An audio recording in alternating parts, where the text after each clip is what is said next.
Donc bonjour tout le monde, mon nom est Julien Martineau, je suis un professeur de français langue seconde au Cégep et aujourd'hui je vous fais une petite capsule pour tactique de prof sur un outil que j'ai commencé à utiliser qui s'appelle GatherTown. Donc on va regarder un peu premièrement c'est quoi GatherTown, qu'est-ce que je fais en classe avec cet outil-là et quels sont peut-être les avantages ou désavantages comparés aux autres plateformes du genre. Donc, GatherTown, c'est avant tout un site internet. Donc, c'est pas une application comme telle, mais c'est un site internet, une plateforme qui nous permet de rencontrer des gens, d'avoir des conversations vidéo, audio avec eux. Mais à la différence des autres plateformes comme Zoom ou Teams, c'est un environnement un peu ludique. C'est-à-dire, c'est vraiment comme un jeu. Vous avez physiquement des pièces, des meubles, des objets avec lesquels on peut interagir et vous pouvez vous déplacer dans les différentes pièces. Donc, il y a différents formats, différents environnements, université, bureau, fête de famille. Mais l'important, je vous dirais, c'est que ceux avec qui vous êtes proches physiquement, vous allez les voir et pouvoir communiquer avec eux. Et si vous vous éloignez dans votre environnement, donc si je vais prendre une marche ou je vais dans un coin de la pièce, je m'éloigne des autres gens, ben ils vont disparaître et je ne pourrai pas parler avec eux. Donc ça va vraiment recréer la dynamique qu'on va avoir dans un party de famille ou dans une classe, c'est-à-dire des travaux en équipe, se déplacer, la conversation est plus ou moins intéressante, mais je peux aller dans une autre pièce parler avec d'autres personnes. Donc c'est un peu moins statique que par exemple avec Zoom ou Teams où on communique avec des classes, même si on peut séparer en petits groupes avec les breakout rooms, etc. C'est important de dire que GatherTown est complètement gratuit, mais vous commencez à payer à partir du moment que vous avez plus que 25 personnes qui sont au même endroit simultanément. Moi, ça tombe bien parce que vu que je suis en langue seconde, de facto, nos classes sont plus petites pour permettre la communication, donc c'est très très rare que j'ai au-dessus de 25 étudiants. Si c'est le cas pour vous, ben, vous pouvez louer, je crois, c'est à l'heure, donc il y a un tarif à l'heure. Donc j'imagine que sur une longue période, ça ne doit pas être trop dispendieux et que votre collège peut absolument faire ce genre de dépenses-là. Maintenant, comment j'utilise GatherTown? Ben, jusqu'à maintenant, je l'ai fait de deux façons. Donc, dans les dernières années, un cours que j'aime beaucoup enseigner, qui est un cours de poésie, de slam et de rap, je garde toujours une partie de création. Parce que je pense que c'est important que les étudiants puissent créer pour comprendre ce code-là ou cette matière-là. Donc, ils devaient créer un slam ou un poème. Étant donné que c'est quelque chose qui est peut-être nouveau pour certains, puis qui est un peu confrontant ou même épeurant pour d'autres, j'ai toujours un atelier de création qui est super bien rodé en classe. Donc, je donne des mots en petite équipe de deux ou trois sur des tableaux blancs. Ils ont une minute ou 2 minutes pour faire une tempête d'idées puis trouver des thèmes. Après ça, on bouge, on va travailler sur les tableaux d'autres personnes. On trouve des mots associés à ce thème-là, on trouve des synonymes. Après ça, on trouve des paronymes. Donc, on joue avec les sens, on joue avec les sons, avec les syllabes. Puis ça fait une espèce de grand matière première de mots. Puis après ça, on peut les agencer puis commencer une création. Donc, c'est pour un peu démystifier le processus créatif. Donc ça, c'est un atelier que j'aime beaucoup donner, qui a fait ses preuves, qui marche super bien, qui est beaucoup apprécié des étudiants. Mais moi, je donne mes cours sur Zoom et je trouvais ça impossible d'adapter ça sur Zoom avec les breakout rooms. L'espèce de dynamique de 1 minute, 2 minutes, après ça on change, l'espèce de côté très dynamique, très difficile à recréer sur Zoom, puis surtout à garder l'information, puis à passer l'information d'une équipe à l'autre. Et puis là, je me suis rappelé à un moment donné d'une réunion ou quelque chose qu'on avait fait sur GatherTown, où j'avais lu quelque chose là-dessus, donc je suis allé voir, et j'ai trouvé le moyen de recréer ça. Donc, pendant la session, la moitié d'un cours s'est donné sur GatherTown. J'avais préparé une classe, agencé une classe avec des petits îlots, des tables, où justement j'avais créé des espèces de zones, ce qu'on appelle des zones privées, où seules les personnes qui étaient dans cette zone-là pouvaient se voir et communiquer. J'ai installé des tableaux blancs sur lesquels on pouvait écrire, dessiner, mettre de l'information. Et j'ai recréé ce cours-là. Donc, dans ma classe, j'ai ce qu'on appelle un spotlight, qui est un endroit à partir duquel, si je me place sur ce spotlight-là, sur ce projecteur, tout le monde va me voir et m'écouter. Donc, ça projette mon image et mon son partout. Donc, je pouvais donner mes instructions à chaque tour, à chaque ronde. J'ai la possibilité de partager mon écran. Donc, tous les étudiants peuvent voir les consignes, mon PowerPoint. Et chaque équipe pouvait avoir 1 minute, 2 minutes, faire la première consigne sur leur tableau. Et ensuite, quand je leur demandais, j'allais sur le spotlight, sur le projecteur, je leur disais, OK, maintenant vous changez de place, on fait un tour horaire, donc tout le monde, on va bouger de place. Et là, tout le monde, tous les étudiants passent d'un tableau à l'autre, ils vont chercher, ils regardent le tableau, ils activent le tableau, ils voient ce qui a été écrit, ils continuent. Donc c'est rapide, c'est efficace. Là, j'ai vraiment aimé ça parce que c'était beau voir les étudiants bouger dans la classe, faire des face-à-face, chercher à passer à gauche ou à droite. Il y a un côté très ludique et amusant.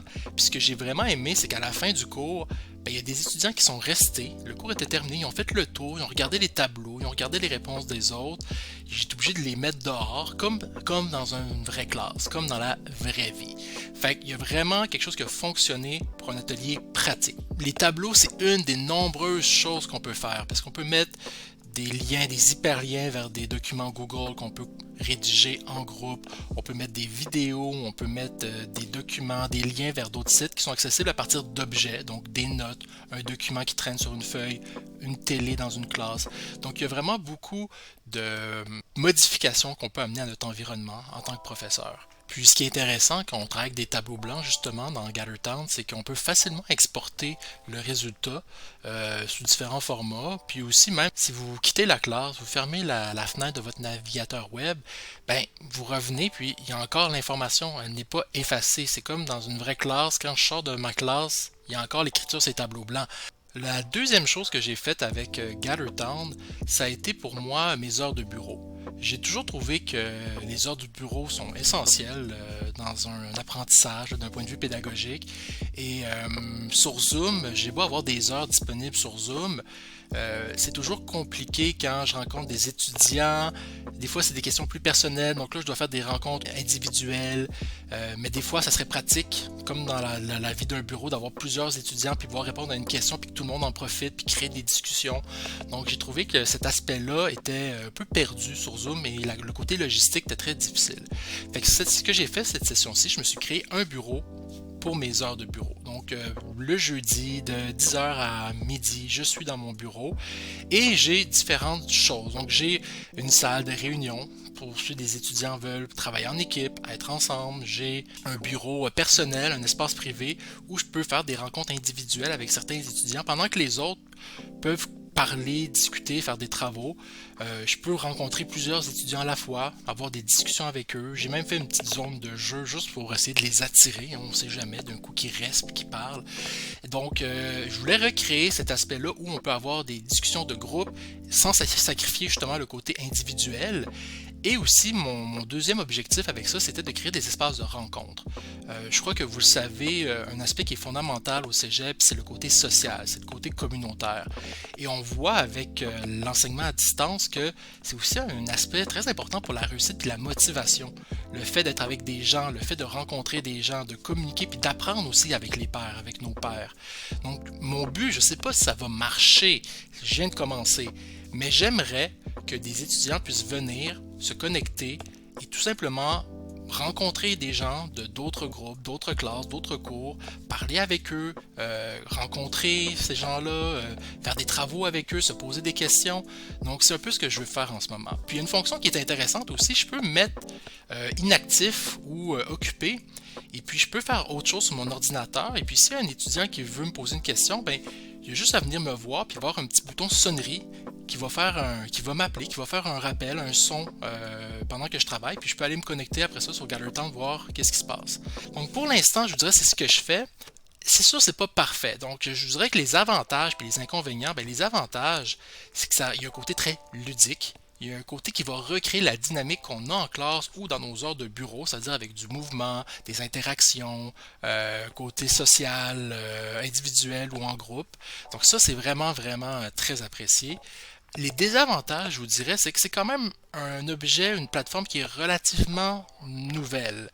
Donc c'est sûr qu'il y a des petits bugs encore. Donc ça m'est arrivé de me connecter puis que certains étudiants, la caméra fonctionnait pas, le son fonctionnait pas. Par exemple, pour l'instant, je sais qu'avec Safari sur Mac, ça ne fonctionne pas. Il faut avoir Chrome ou Firefox. Si vous avez déjà une application avec votre caméra d'ouverte, ben, ça se peut qu'il faut fermer l'application puis des fois redémarrer l'ordinateur. Il y a aussi des moments où, par exemple, tout ce qui est mobile, iPad, tout ça, c'est pas encore optimal ou je dirais même très difficile. Donc c'est pas parfait à ce niveau-là. Puis il y a une autre chose aussi qu'il faut dire, l'avantage de Zoom ou de Teams, c'est vraiment qu'on a une interaction qui est facile. Je pose une question, un étudiant me fait signe, je donne la parole, on est habitué avec ce type de fonctionnement-là. Avec GatherTown, si je suis sur le Spotlight, je vois mes étudiants, mais si je veux les faire parler, il faut que j'active une fonction qui va les mettre eux aussi sur le projecteur, sur le Spotlight. Donc, quand on est en classe en grand groupe, donc je dirais 15, 20 et plus, la dynamique est peut-être plus difficile. L'aller-retour est peut-être moins naturel que sur Zoom. Donc moi, je vous le conseille vraiment pour des petits ateliers de petits groupes où on fait des retours sans qu'on ait beaucoup de matière à donner ou des longues interactions en grand groupe. Donc c'est mes conseils. Et puis allez-y, essayez-le. Ne serait-ce que pour un petit 10 minutes en classe, c'est vraiment fantastique. Ça change un peu le mal de place, ça change un peu. Puis il n'y a pas besoin de s'abonner non plus. Vous avez le lien de votre classe, vous l'envoyez et c'est tout. Donc il n'y a pas d'inscription, il n'y a pas de mot de passe. Et ça, c'est vraiment apprécié des étudiants. Je pense que c'est facile d'utilisation. Vous pouvez faire toute une session avec GatherTown pour vos heures de bureau, des ateliers ou une fois 5 minutes et c'est correct. Donc, si jamais ça vous intéresse, je pourrais faire une petite vidéo peut-être plus tard sur la modification, la personnalisation de vos espaces de travail. Vous pouvez en prendre qui existent déjà ou vous pouvez en créer ou en prendre qui existent et les modifier. Donc, on pourra peut-être faire une petite vidéo plus tard là-dessus. Bye bye tout le monde.